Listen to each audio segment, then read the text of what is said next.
Fala pessoal, voltamos com mais um quadro de impressões de mangás. Nesse aqui eu vou comentar de um gênero que eu não peguei ainda. No caso eu já falei de comédia romântica, no caso foi Horimiya, que é a minha comédia romântica preferida. Mas eu não falei ainda de comédias românticas com ecchi. E eu não vou pegar uma das mais comuns, vou pegar uma diferentona que a maioria das pessoas não conhece. E ao mesmo tempo é interessante porque é de uma autora que ficou bem conhecida ultimamente. No caso é da autora de Kuzuru Honkai. O pessoal tá acostumado com aquele negócio mais pesado e tal. Tem cenas bem eróticas em Kuzuru Honkai, nesse tem também. Só que em Kuzuru Honkai tem aquele drama pesado por trás. Nesse aqui não, essa obra é bem mais leve no geral. Até tem um certo draminha por trás, mas é aquele negócio bem leve. O foco mesmo é a comédia, o negócio ser cômico e tem o romance entre os personagens. E o bom dessa obra, o romance progride, não é aquele romance que enrolam pra caramba. Quer dizer, enrolam porque essa obra, o problema dessa obra, o maior deles, é que essa obra começou a ser publicada em 2012. A gente está em 2017 quando eu fiz esse vídeo. E essa obra, no momento, eu acho que tem 11 capítulos no total. Eu não lembro se eu cheguei no 10 ou 11. É um dos dois. Mas, de qualquer forma, isso dá basicamente 2 capítulos por ano. É uma obra secundária que a autora fica fazendo, a principal dela é Kuzuru Honkai, que vai terminar agora, então eu não sei o que ela vai fazer, se ela vai começar a acelerar essa. Eu não falei o sinopse ainda, vou falar a sinopse primeiro para situar a pessoa.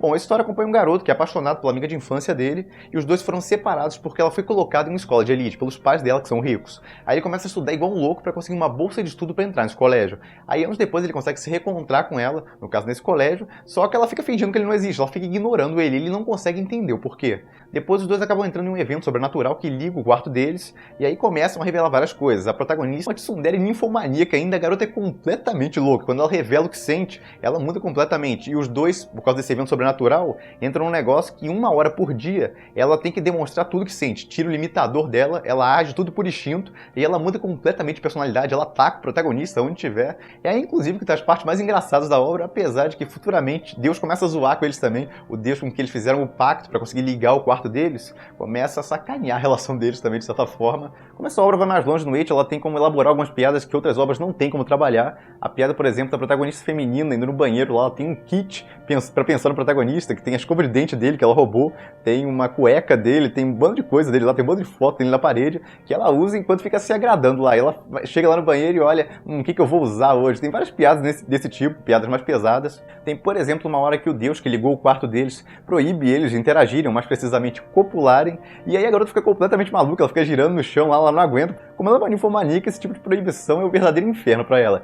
Eu acho que quem mais vai gostar da obra é o pessoal que tá de saco cheio dessas relações enroladas dos personagens, que ficam às vezes 50 capítulos, 100 capítulos, sei lá quantos capítulos, pro casal se decidir o que vai fazer e tudo mais, chegar aos finalmente, ou só virar um casal de verdade.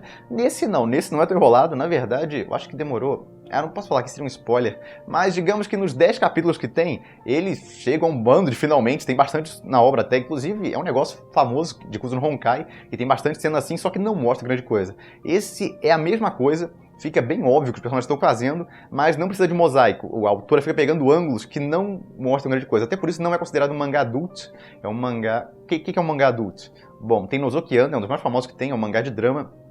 Mangás adultos têm uma história por trás e tal, mas tem cenas de sexo no meio. O autor não tem problema em mostrar isso. Alguns mostram mais, outros mostram menos. E tem os mangás antes disso, que no caso, esses... basicamente isso, é um mangá ecchi mais pesado. Quem já viu Kuzuru Honkai tem uma ideia de como é. Basicamente a mesma coisa, até porque é o mesmo autor. Só que foi interessante ver um lado mais leve desse autor. Inclusive tem um drama dos personagens. A garota tem um negócio com o pai dela lá, que quer que ela case com um cara rico e tudo mais. E o protagonista masculino tentando lutar contra isso, porque ele gosta de verdade dela, ela gosta de verdade dele também. A relação dos dois é bonitinha. É engraçada, porque eles são completos maníacos lá, de certa forma, mas ao mesmo tempo é bonitinha, tem o romance deles, tudo mais, os dois gostam de verdade um do outro. E mesmo quando surge um conflito com o pai da garota, no caso, eles resolvem muito rápido. Eu achei até estranho, eu acho que é resolvido em 1 ou 2 capítulos. A maioria dos arcos, é isso que eu ia comentar antes de falar a sinopse do anime, a maioria dos arcos dessa obra não dura grande coisa, porque a autora publica 2 capítulos por ano, então fica realmente complicado você pegar um arco que fica se ligando um capítulo no outro, porque a maioria das pessoas já esqueceu. Quando lançar o próximo capítulo, a pessoa não lembra mais o que saiu no capítulo 9 ou capítulo 10, quando saiu 11, por exemplo. Então fica bem complicado para a autora fazer isso. Até um dos negócios chatos da obra é que toda vez que ela lança um novo capítulo, ela gasta umas 2 ou 3 páginas fazendo um recap do que está rolando na obra e tal, como é que foi o começo da obra, até chegar ali. Mas ainda assim a história está progredindo, a relação deles está caminhando para algum lugar. Inclusive já dava para finalizar a obra, eu diria.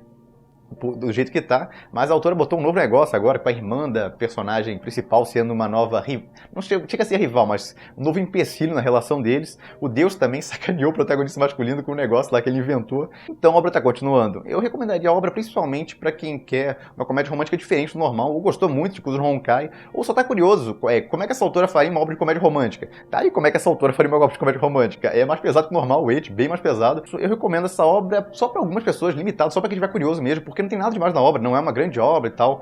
Horimiya, que eu recomendei anteriormente, é muito melhor, desenvolve muito melhor os personagens e tal. Tem mais tempo pra isso também, mas é uma obra que dá pra divertir, gerar algumas risadas até com a protagonista tsundere e totalmente ninfomaníaca da obra, que é um negócio diferente, você não vê isso em muitas obras, uma personagem assim, louca desse jeito, mas gera situações muito engraçadas. A última vez que eu vi uma ninfomaníaca, eu acho que foi em Shimoneta, só que Shimoneta ela era uma ninfomaníaca mais inocente, ela nem sabia exatamente o que estava fazendo. Essa sabe muito bem o que está fazendo, então é uma situação que eu definiria como bem diferente daquela. É um mangá que eu não sei se vai ganhar anime, muita gente vai perguntar, pô, vai ganhar anime um dia? Olha, eu não sei, não acho muito provável, com essa progressão lenta de um capítulo a cada uns 6 meses, eu não acho muito provável, talvez um OVA um dia ganhe um OVA, mas um anime pra TV eu acho pouco provável, apesar de que não é impossível. E bom, eu tinha comentado que não tinha falado nenhum eit até agora, mas já falei, no caso foi DeathTube, mas DeathTube usa o eit mais pra criar impacto, nem é eit aquele negócio, tem umas cenas mais pesadas que isso, é outro mangá que vai bem mais longe que os eits normais, só que aquele lá é pra criar impacto visual, é um negócio pesado, é um mangá bem pesado, não recomendo pra qualquer pessoa, eu já comentei sobre ele, dá uma olhada no vídeo lá que eu comentei mais detalhadamente sobre ele, aquele lá é um negócio totalmente diferente desse, aquilo lá é um negócio gore e tal. Quem quiser outros mangás, eu já recomendei vários aqui no canal, um de aventura dark, um de aventura mais leve, que é Sword Art Online Progressive, um de aventura completamente louco, de uma garota que reencarna como uma aranha e um mundo de fantasia, ela reencarna dentro de uma dungeon, o mangá é bem doido, mas é bem divertido de ler também, dentre outros mangás que eu já comentei nesse quadro. E é isso, eu fico por aqui, se gostaram do vídeo se inscrevam no canal, deem um like e até a próxima!